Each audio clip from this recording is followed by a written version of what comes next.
everybody. Welcome to Rachel's Reviews. And as part of the Hidden Gems podcast, this is our weekly series of Best and Worst, where we talk about a favorite actor or other talent, and we talk about what film is our favorite and least favorite of their works.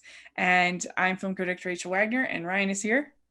Hey, Rachel, so great to be back with you again. And today we're going to be talking about Benedict Cumberbatch, somebody who I have been a fan of for a very long time, since I saw him in the BBC Sherlock, and he's in the MCU now. And he also has like smaller bit parts and like mini series like Parade's End, and he was in 1917. And he's really all over the place, and I'm happy for that because he's whenever I see him in something, I'm like, awesome. I know I'm at least gonna like him, even if the movie's kind of hey. He's usually the best part. Yeah. Yeah, I mean, he's got the name that you can't forget, Benedict Cumberbatch. It's probably somebody that you never thought would be able to be famous with such a name, but here he is. Start off with you. What is your best of Mr. Cumberbatch? So my favorite Benedict Cumberbatch movie is from 2014, and it is The Imitation Game. I went into this movie with not a clue what to expect from it. All that I knew was that it was based on a true story. I love true stories, and so I was going in there expecting at least the movie to be kind of good. And wow, I was blown away, not only by the story, but of also Benedict Cumberbatch. I'll talk about him in a second. This movie tells the story of Alan Turing, who basically invented the modern computer as we know it. But that part came later. In the mid 1940s, he was called in by the British to help decode the Enigma machine, the code that was used by the Nazis, and it was one of the most difficult codes that was ever deciphered, and they had to find a way to decipher that. And also, Alan Turing had a pretty big secret in that he was a gay man. Now, we live in very more understanding times nowadays, but back in the mid 1940s, homosexuality in Britain was a literal crime that you could go to jail for. So he has to hide that while also please the military and literally everything else like that. I love this movie. Like I said, it was directed by Morton Tildum, and I thought he did an excellent job. Benedict Cumberbatch is amazing in there. Keira Knightley gives her best performance, in my opinion. There's also smaller, like British actors like Matthew Good in there. He's really good, and just the tragedy of the affair of how Alan Turing was a brilliant man who did so much in terms of computers and how we use them today. But unfortunately, he never got the credit he deserved due to the fact that he was a homosexual and during a time when that was just seen as like a fate worse than death. And it's really sad. If you haven't seen this movie, I can't recommend it enough. Yeah, it's a really good film, very well acted, very well put together, really great production values, and so yeah, I enjoyed it as well. I think that's a good choice. So my choice is a little bit of a cheat, but I basically, if I was going to pick, it would probably be Avengers Endgame. It's probably my favorite, but I feel like he's such a like small piece of that puzzle. But I just think in general, his portrayal of Doctor Strange is my favorite. I really enjoy his solo movie. I think it's very entertaining. I love Tilda Swinton in there, even though it was a controversial choice. I still really like her, and I just really enjoy the special effects and the whole journey of Doctor Strange. And I think that him and Tony Stark are such a good combination together. I wish that we had gotten a whole movie with just the two of them because I think they're really fun. But I really think that that character adds a lot to the MCU in any scene that he's in.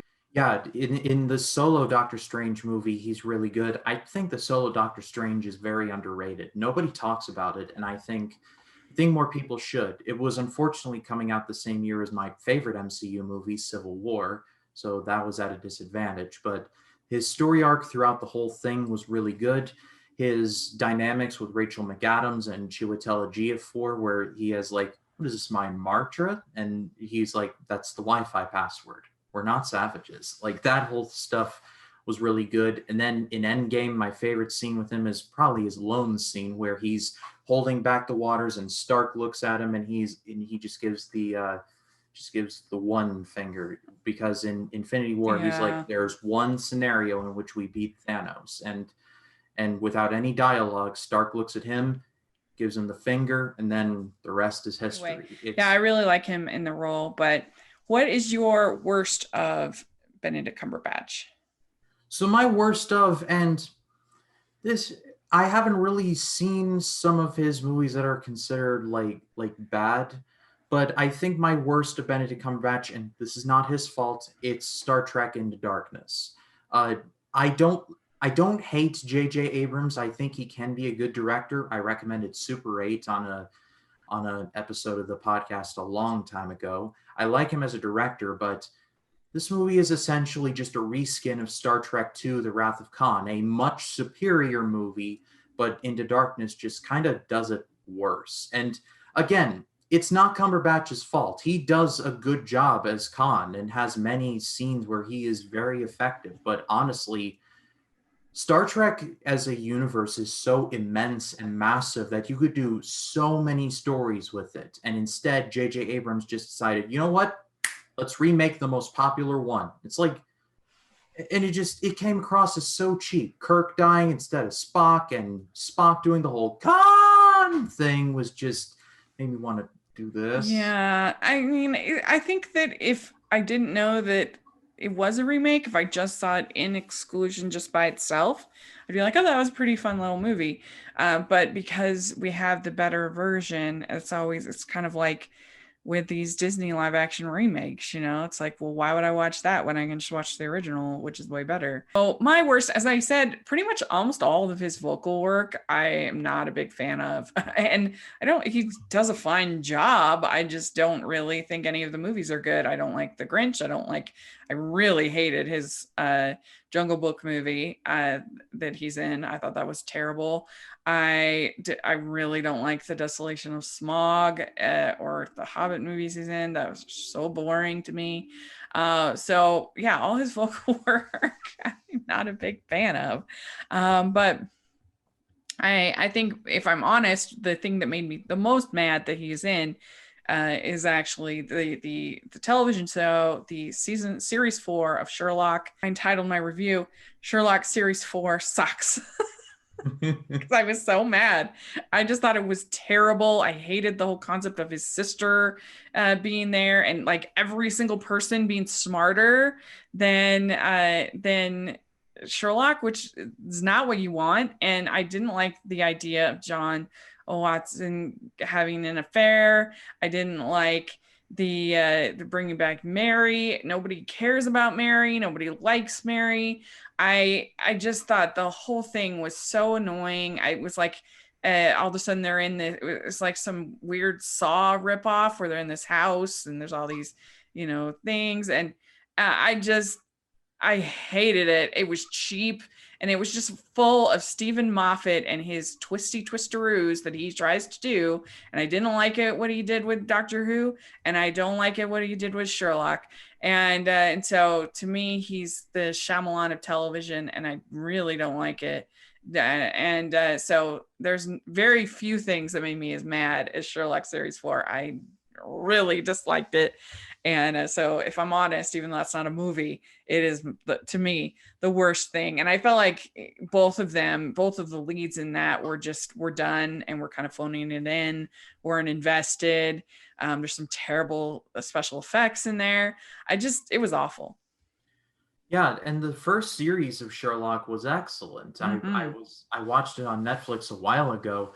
It was really, really good. And They so, spent 3 years in between each season of this show, and so nobody's can say that they were rushed or didn't have time to make it good.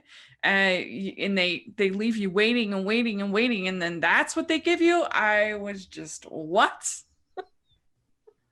like, you were the manifestation of Roger Ebert in the moment of, I hate this. Hate it, hate it, hate it, hate it, hate Yeah. this. Yeah, yeah. I'll put my review link in the description. You all can check it out because I was very upset. But I thought it was terrible. So that is my thought on Sherlock Series 4. And so there we go. That's Benedict Cumberbatch for you. And so let us know what your best and worst of Benedict Cumberbatch are in the comment section. We'd love to hear your thoughts. And if you have any suggestions of an actor or director or talent of any kind that you'd like us to do best and worst on, we'd love to hear your thoughts. We also have our Hidden Gems podcast. So if you like this in this shorter episode, check out the longer episode. This week we're doing Hulu. And so we'd love to have your thoughts over there. And Ryan, where can people find you? They can find me on Facebook, Twitter, Instagram, and Letterboxd at RyanCam20. Then there's, of course, my YouTube channel, which is just called Ryan Cam. I want to thank everyone for checking out my 2 videos on Grave of the Fireflies and My Neighbor Totoro. They did much better than I thought they would. So I'm truly grateful for that, and I thank you. On this Sunday, the 14th, I was going to be reviewing all the Twilight movies, but I just can't work myself up to do it. So, as a bit of a make good, I'm going to be talking about a super underrated movie from 2011 called Hana. It's a movie that I've wanted to do a deep dive on for a very long time, and I think now is the time to do it. And also, for the AFI project this week, I'll be talking about George Lucas's first film, or well, the film that made him who he is, American Graffiti, and the Bob Fosse musical Cabaret. So a lot to check out on the channel, and if you haven't seen it, or if you haven't checked me out, I humbly ask that you please do so. Yes, you should all definitely subscribe. It's some really good stuff. And make sure you like this video. Please subscribe to the channel. And also, you can find me all over where you listen to podcasts, Rachel's Reviews, and also at the Hallmarkies podcast. Make sure you check that out. We also have our Patreon group, which is a lot of fun, and our merch store. So make sure to check that out. We really appreciate it. And hope you all have a very, very happy Valentine's. And we'll talk to you all later. Bye, everyone. Happy Singles Awareness Day.